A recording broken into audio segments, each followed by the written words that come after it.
State investigation. Madhya Pradesh के बड़वानी जिले के पाटी विकासखंड की कई ग्राम पंचायतों में निर्माण कार्यों में बड़ा भ्रष्टाचार किया गया। आरोप है कि ग्राम पंचायतों के जरिए 90 लाख रुपए का घोटाला किया गया। सरपंच, सचिव और वेंडरों पर मिलीभगत कर फर्जीवाड़ा करने के आरोप लगे। निर्माण कार्य के नाम पर सिर्फ दिखावा किया गया और फर्जी बिलों के जरिए लाखों रुपए निकाल लिए गए। न्यूज स्टेट ने जब इस मामले में पड़ताल की तो चौंकाने वाली सच्चाई सामने आई। आप भी देखिए।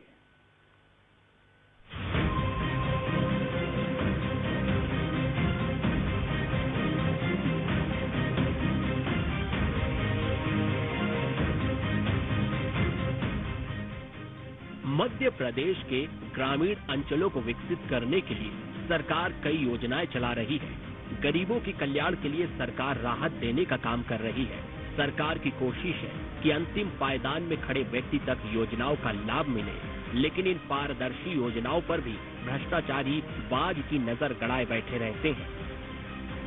बड़वानी के पाटी विकास खंड से भी ऐसा ही मामला सामने आया है, जहां की कई ग्राम पंचायतों के निर्माण कार्य के लिए जारी की गई शासकीय राशि में गबन करने के आरोप लगे। न्यूज स्टेट इन्वेस्टिगेशन की टीम तक जब ये खबर पहुंची तो हमने ग्राउंड पर उतरकर पड़ताल की। हमारी इन्वेस्टिगेशन का मुख्य फोकस क्या है, आप भी जान लीजिए। क्या बड़वानी की ग्राम पंचायतों के कामों में हुई धांधली? क्या विकास कार्यों के नाम पर किया गया फर्जीवाड़ा? सरकारी फंड की बंदरबांट करने वालों में कौन कौन शामिल? न्यूज स्टेट की इन्वेस्टिगेशन टीम ने इन तमाम सवालों की पड़ताल को जरूरी समझा। हमने परत दर परत मामले की जांच शुरू कर दी। सबसे पहले हमारी टीम ग्राउंड पर उतरी और हमने उन निर्माण कार्यों को देखा जिनके नाम पर लाखों रुपए का गबन किया गया।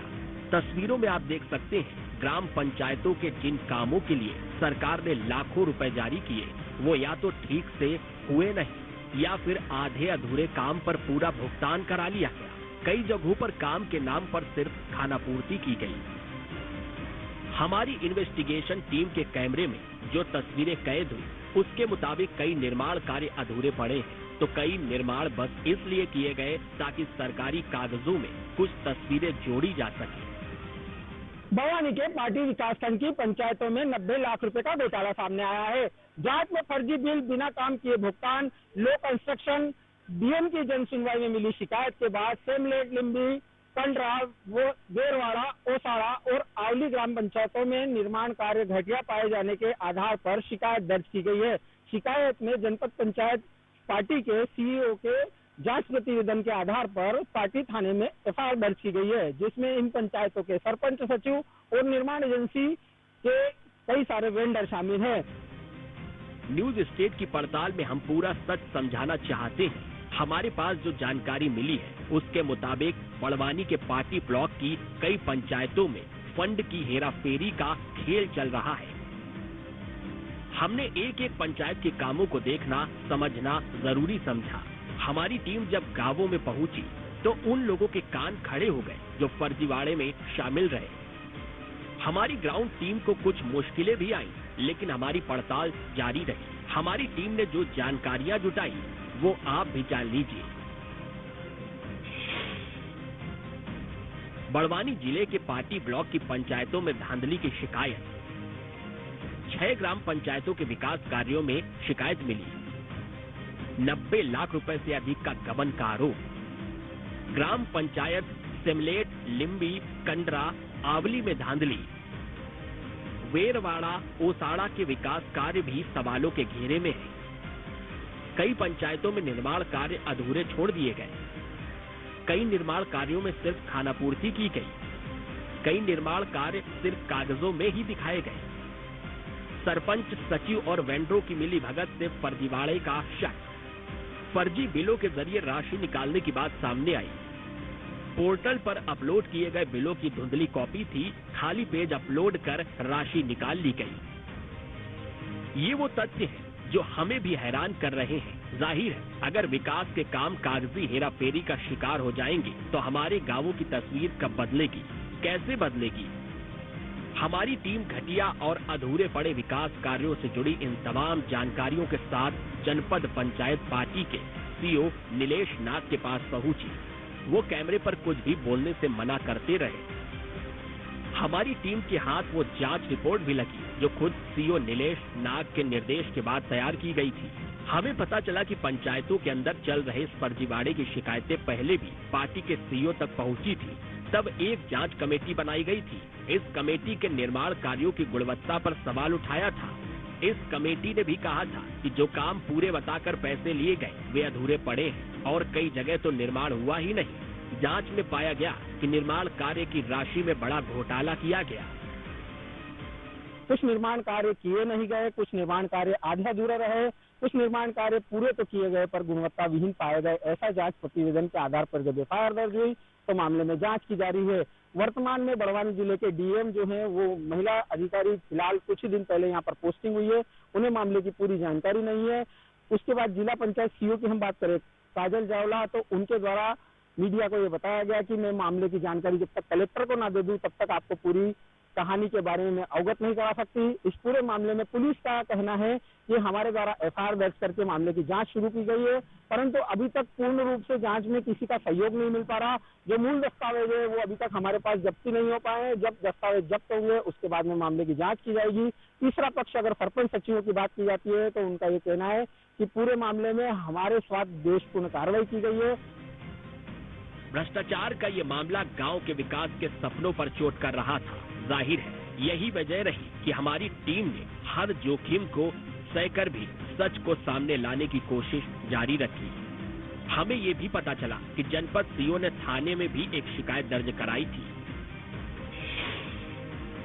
नीलेश नाग की जांच के आधार पर पुलिस में शिकायत की। जांच रिपोर्ट के आधार पर 2 एफआईआर दर्ज कराई गई। 8 मई 2025 को पहली एफआईआर दर्ज कराई गई। 25 मई 2025 को दूसरी एफआईआर दर्ज कराई गई। 2 दर्जन लोगों पर केस दर्ज कर जांच की जा रही है। कई सरपंच, सचिव और वेंडर जांच के दायरे में हैं। हमारी टीम ने वो एफआईआर भी निकाली जिसमें इस फर्जीवाड़े की कहानी दर्ज है। हालांकि अभी कोर्ट में यह साबित होना बाकी है कि असली गुनहगार कौन है, लेकिन एफआईआर में जो कुछ लिखा गया वो एक बड़े फर्जीवाड़े को लेकर आगाह तो करता ही है। पहली एफआईआर में जो नाम है उसमें शायदा Solanki, Tulsiram Saste, Ravi Wankhede, Umrao Solanki, Javed Khan, Ruby traders, Kutaib traders, Solanki Krishi farm, हर्ष ट्रेडर्स पर कई धाराओं में केस दर्ज किया गया है। तो दूसरी एफआईआर में गीना नरगावे, कैलाश सोलंकी, सायरिंग डावर, टीकाराम खरते, रतन सिंह नरगावे, मोती खरते का नाम दर्ज है। इस सूची में रुजलीबाई, विजय अलावे, फुलमा अलावे, सुरेश सोलंकी, हुतैब ट्रेडर्स, रवि वानखेड़े, रूबिका ट्रेडर्स, रामेश्वर गोले, आदर्श बिल्डिंग मटेरियल, जावेद खान का भी जिक्र है। इन सभी पर कई धाराओं में केस दर्ज किया गया है। मामले की जांच अभी जारी है।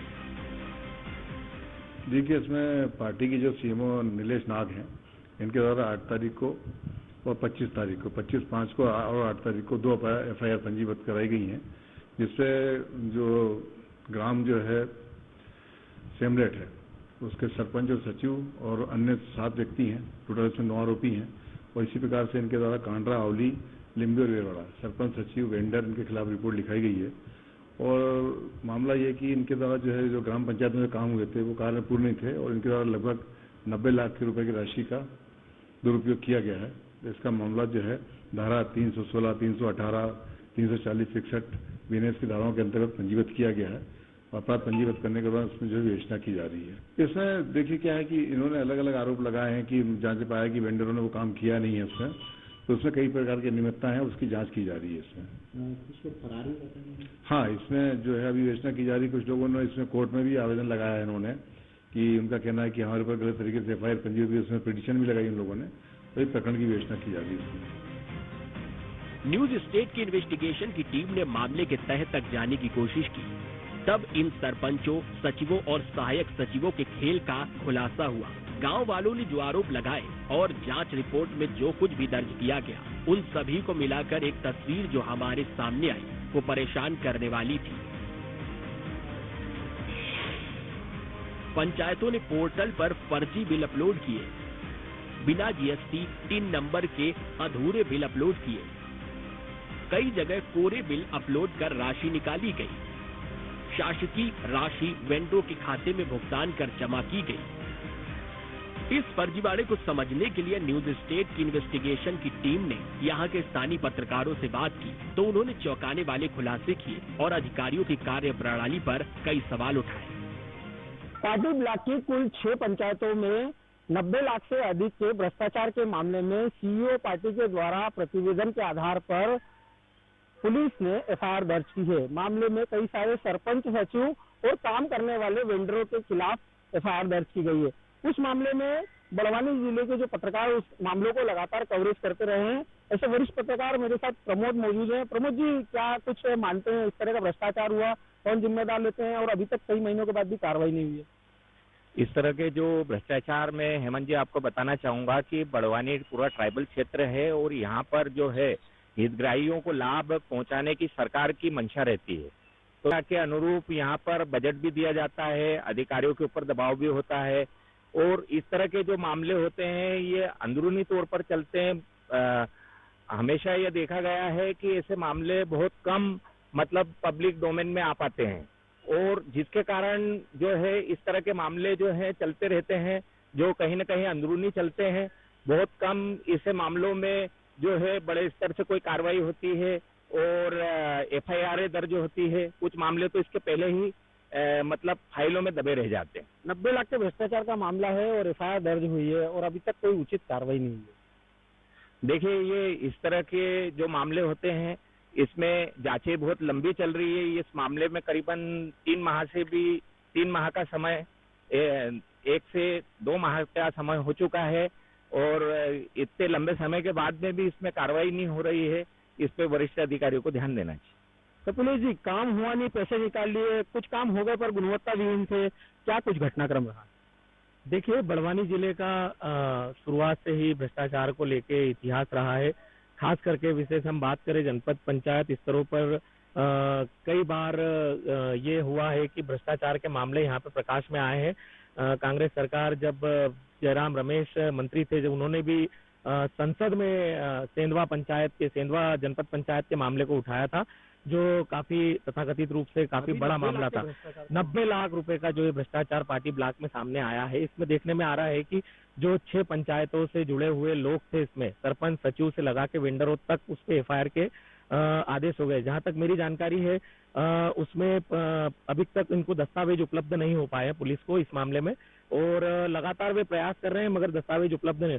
तो कहीं ना कहीं हम ये देखने में आ रहा है कि जिला प्रशासन इस मामले में या तो पुलिस को सपोर्ट नहीं कर रही है या तो इस मामले को उजागर करने के बजाय, इस मामले को पूरी तरह से बाहर निकालने के बजाय दबाने में लगी हुई है। अंकित जी, 6 पंचायतों में 90 लाख से अधिक की बंदर बात हुई है क्या?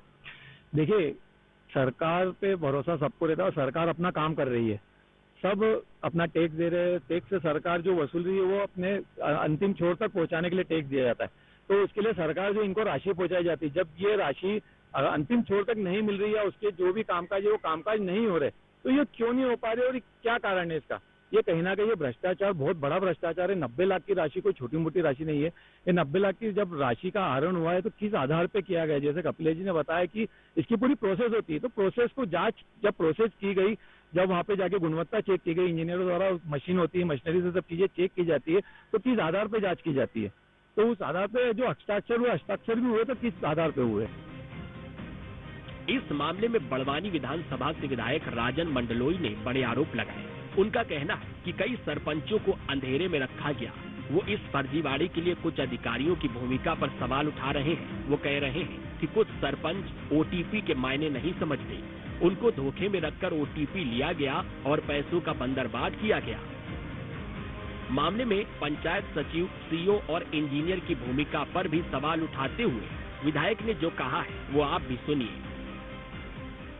ऐसे मामलों में ये बात ये समझ में आ रही है कि जो अधिकारी है, जो शासन के मद से अलग अलग फंड जो डलता है, उसमें जो काम करने की जवाबदारी सिर्फ पंचायत सचिव की नहीं, उसमें जवाबदारी संबंधित विभाग के इंजीनियर की भी है, जनपद सीईओ की भी है। तो उन लोगों के ऊपर कोई एक्शन नहीं होती है। अब अधिकांश सरपंच अनपढ़ और पढ़े लिखे नहीं होते, वो टेक्निकल भाषा नहीं समझते हैं। सरपंच की कई तो सरपंच हमारे ऐसे अनपढ़ हैं जिनके पास जो आजकल डिजिटल सिग्नेचर से पेमेंट निकलता है और तो उसमें उनके पास OTP भी मंत्री वगैरह ले लेते हैं। तो मेरा ये मानना है कि दोषी यदि किसी भी पंचायत के खिलाफ कार्रवाई हो तो पंचायत के सचिव प्लस जो शासकीय निगरानी करते हैं जिसमें जो विभाग का इंजीनियर और उसके साथ में CO, इनकी लायबिलिटी फिक्स होना चाहिए, इनके खिलाफ भी रिपोर्ट होना चाहिए। और मेरा ये मानना है कि सरपंच जो लोग हैं अनपढ़, हमारा ट्राइबल इलाका है, सरपंचों को कोई कागजी जानकारी, कानून कायदे का जानकारी बिल्कुल नहीं है, अधिकतर अंगूठा छाप है और कई जगह महिलाएं हैं। ऐसी स्थिति में उनके साथ छल हो जाता है और शासन उनको मतलब इस बात से वे बेवकूफ बना देते हैं कि ये आपको साइन करना पड़ेगी, ये OTP जरूर देना पड़ेगी, अपने को वहाँ भेजना है, शासन को भेजना है, ये करना। इसलिए वो बेचारा निर्वाचित प्रतिनिधि जानकारी के अभाव में इनके चुंगल में फंस जाता है। तो मेरा यह मानना है कि पंचायत सचिव, इंजीनियर और CO, इन तीनों के खिलाफ सख्त कार्रवाई होना चाहिए। और इसमें CO उस वहाँ का जो उस समय जब राशि डली थी और काम हुआ या नहीं हुआ, या भ्रष्टाचार हुआ, या निर्माण कार्य अधूरा है, या खराब निर्माण कार्य हुआ, तो इंजीनियर के खिलाफ भी FIR दर्ज होना चाहिए और रिकवरी इनके खिलाफ भी होना चाहिए। वहीं बीजेपी की ओर से कहा जा रहा है कि जो गलत हुआ उसका खुलासा किया जाएगा। जिला पंचायत CO के माध्यम से पार्टी ब्लॉक में कुछ पंचायतों पर जाकर निरीक्षण कर कुछ चीजों की कमी पाई गई थी, जिसमें जांच के दौरान गड़बड़ी पाई गई। उस दौरान उन पंचायतों पे FIR दर्ज की है। अगर सही है तो सरकार अपना ठीक ढंग से काम करके और न्यायोचित व्यवस्था करके जो भी गलत हुआ उसको पटल पे लाएंगे। और अगर सरपंचगण सही काम कर रहे हैं तो उनका भी हम जांच के दौरान अगर सही पाए जाते हैं तो उनका सही होगा। आपके माध्यम से भी उच्च स्तर पर अवगत करवाया गया? हाँ, जब FIR हुई है और सारी चीजें आई हैं तो हमने भी उच्च स्तर, हमारे जो संगठन के प्रदेश के अध्यक्ष हैं और हमारे प्रदेश के संगठन के महामंत्री हैं, उन लोगों को इस जो पेपरों के माध्यम से जानकारी आई थी उससे अवगत कराया। वहीं इस मामले में कई लोग हाईकोर्ट की शरण में गए हैं। हालांकि हाईकोर्ट से अभी तक कोई स्टे नहीं मिला है। पार्टी थाने में दर्ज FIR के मामले में कुछ सरपंच सचिव और कुछ काम करने वाले वेंडरों के ऊपर कार्रवाई की बात कही गई है, जिसमें FIR में दर्ज कुछ लोगों पर अभी तक कोई कार्रवाई नहीं हो पाई है। साथ ही हम बता दें कि उनमें से कई लोगों ने हाईकोर्ट की शरण ली है कि हमारे द्वारा कामों को उचित ढंग से कराया गया, बावजूद इसके हमारे साथ द्वेषपूर्ण कार्रवाई करते हुए हम लोगों पर FIR दर्ज कराई गई। मामले में हमारे द्वारा विभिन्न अधिकारियों से बात करने की कोशिश की। DM जो अभी इस समय नई आई है, जयती सिंह, उसके अलावा हम जिला पंचायत की बात करें, CO काजल जावला, तो उनका ये कहना है कि मैं कुछ दिन तक DM चार्ज में रही, अभी वर्तमान में DM नहीं आ गई है, मुझे उनको पूरे मामले को जो है वो जानकारी भी देना पड़ेगा, उसके बाद में बाइट दे सकती हूँ। हम अगर पुलिस की बात करते हैं तो SDOP दिनेश सिंह चौहान ने विस्तृत में जानकारी देते हुए ये बताया है कि उन 6 पंचायतों में 90 लाख से अधिक के भ्रष्टाचार के मामले में FIR दर्ज कर ली है। विस्तृत रूप से जानकारी ली जा रही है, चूंकि विभागों का मामला है, उन विभागों के जब तक मूलतः दस्तावेज सारे जब्तीकरण का कार्य नहीं होता, सारे विभागों की जो पार्टी ब्लॉक से जानकारी मिलना है, जहां जहां पर जो काम हुए उनके मूल दस्तावेज जब तक पुलिस को नहीं प्राप्त होते तब तक उसमें कोई ठोस और उचित कार्रवाई करना मुश्किल है। ऐसे में पुलिस कार्रवाई तो कर रही है, सूक्ष्मता से जांच की बात तो कर रही है, परंतु पार्टी से अब तक उनको पूरी तरह से कागजात जो है वो मिल नहीं पाए हैं। इस पूरे मामले में पुलिस का वक्तव्य यही है कि FIR हुई है तो निश्चित तौर पर कार्रवाई होना लाजमी है। FIR के बाद से जो है वो पूरी कोशिश में पुलिस जुटी है कि कागज मिलने के बाद में जांच को आगे बढ़ाते हुए गिरफ्तारी की कार्रवाई भी की जाए। परंतु जो लोग हाईकोर्ट की शरण गए हैं, अगर हाईकोर्ट से उन लोगों को स्टे मिल जाता है तो ये मामला फिलहाल थम जाएगा। न्यूज स्टेट के खुलासे के बाद अधिकारियों की ओर से कहा जा रहा है कि जांच होगी और जल्द ही उन वेंडरों की गिरफ्तारी की जाएगी जिनके खिलाफ फर्जीवाड़े के पुख्ता सबूत है। हालांकि न्यूज स्टेट इन्वेस्टिगेशन को ये पता चला है कि 9 वेंडर तो इस तरह की शिकायतों के सामने आने के बाद से ही फरार चल रहे हैं। कोशिश यही है कि फर्जीवाड़े पर जब तक लोगों की जुबान पर सवाल है तब तक अंडरग्राउंड रहा जाए। न्यूज स्टेट इन्वेस्टिगेशन टीम को कई सवालों के जवाब अभी मिले नहीं हैं। कुछ लोग हैं जो सच्चाई को छिपाने की कोशिश कर रहे हैं, लेकिन किसी भी तरह के भ्रष्टाचार के खिलाफ हमारी ये मुहिम जारी रहेगी। बड़वानी से हेमंत गर्ग के साथ टीम न्यूज स्टेट। और इसी के साथ छोटे से ब्रेक के लिए यहाँ पर रुकेंगे, खबरें लगातार जारी हैं।